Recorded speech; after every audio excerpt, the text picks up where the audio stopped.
Assalamualaikum warahmatullahi wabarakatuh. Perkenalkan, saya Zulfi Rosita, NIM A310 190 237, kelas F, Prodi Pendidikan Bahasa dan Sastra Indonesia. Saya akan menyampaikan beberapa dampak dan upaya penanggulangan adanya COVID-19 di Indonesia. Hampir seluruh sektor berdampak, tak hanya kesehatan, sektor ekonomi juga mengalami dampak serius akibat pandemi coronavirus.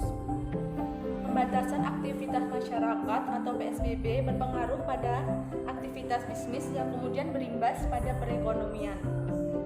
Laporan Badan Pusat Statistik atau BPS Agustus ini menyebutkan bahwa pertumbuhan ekonomi Indonesia pada kuartal 2 2020 minus 5,32%.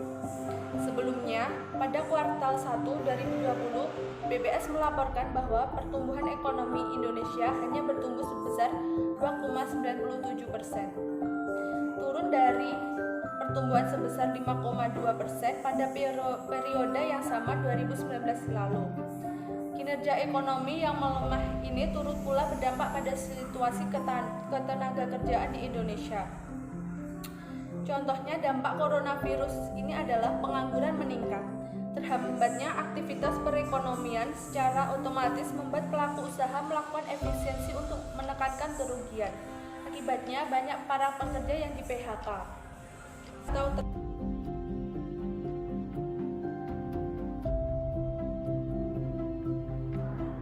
Dampak coronavirus dalam bidang kesehatan.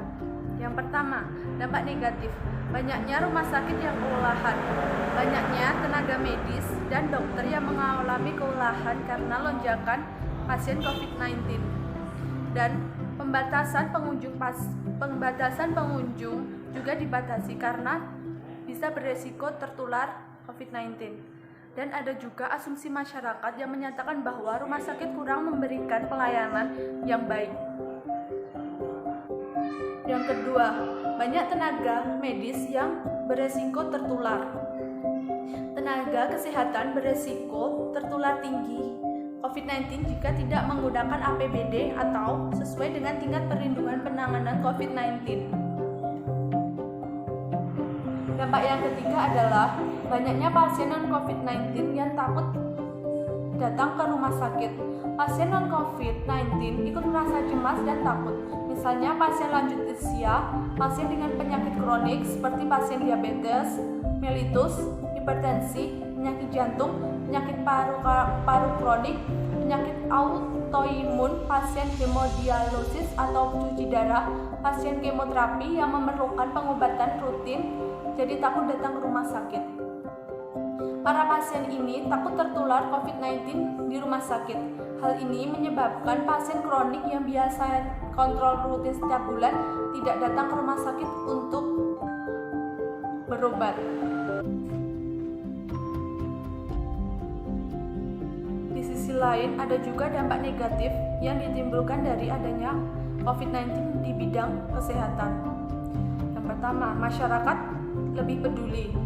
Kesadaran dan disiplin masyarakat terhadap pentingnya menjaga kebersihan dan mengikuti protokol kesehatan semakin meningkat. Yang kedua,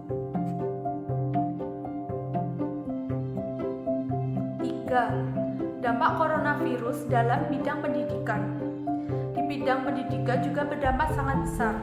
Sebab demi menghentikan penyebaran corona ini, semua siswa dan guru belajar dari rumah, yang mendadak dilakukan tanpa ada kesiapan sama sekali. Ketidaksiapan semua unsur dalam pendidikan menjadi kendala yang besar juga.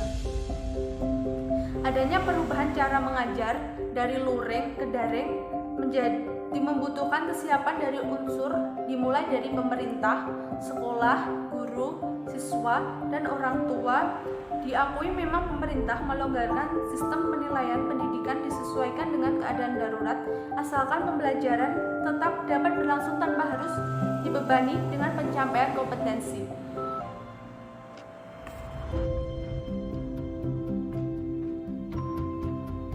Yang keempat, dampak coronavirus dalam bidang sosial.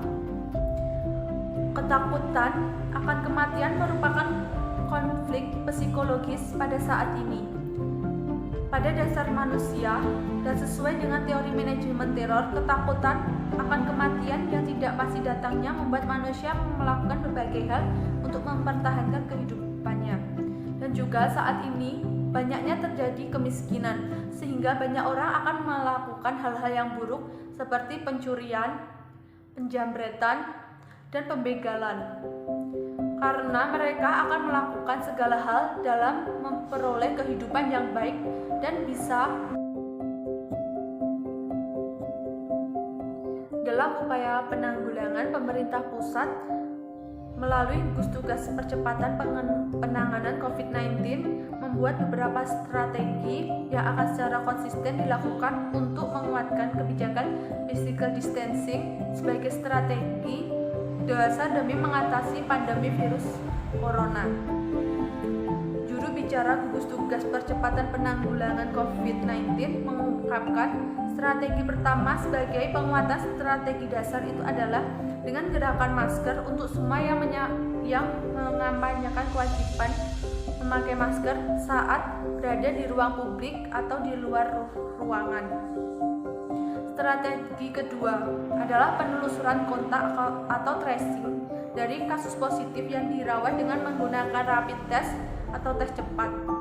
Di antaranya adalah orang yang terdekat, tenaga kesehatan yang merawat pasien COVID-19, serta pada masyarakat di daerah yang ditemukan memiliki kasus terbanyak. Strategi yang ketiga adalah edukasi dari penyiapan isolasi secara mandiri pada sebagian hasil tracing yang menunjukkan hasil tes positif dari rapid test atau negatif dengan gejala untuk melakukan isolasi mandiri. Strategi yang keempat adalah isolasi rumah sakit yang dilakukan kala isolasi mandiri tidak mungkin dilakukan seperti karena ada tanda klinis yang butuh layanan definitif di rumah sakit.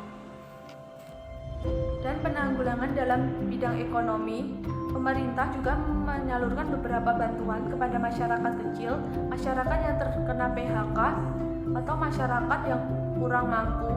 Dan pemerintah juga menerapkan kartu prakerja bagi masyarakat yang telah mengalami PHK. Sekian praktik keterampilan berbicara dalam pembacaan berita. Kurang lebihnya mohon maaf. Wassalamualaikum warahmatullahi wabarakatuh.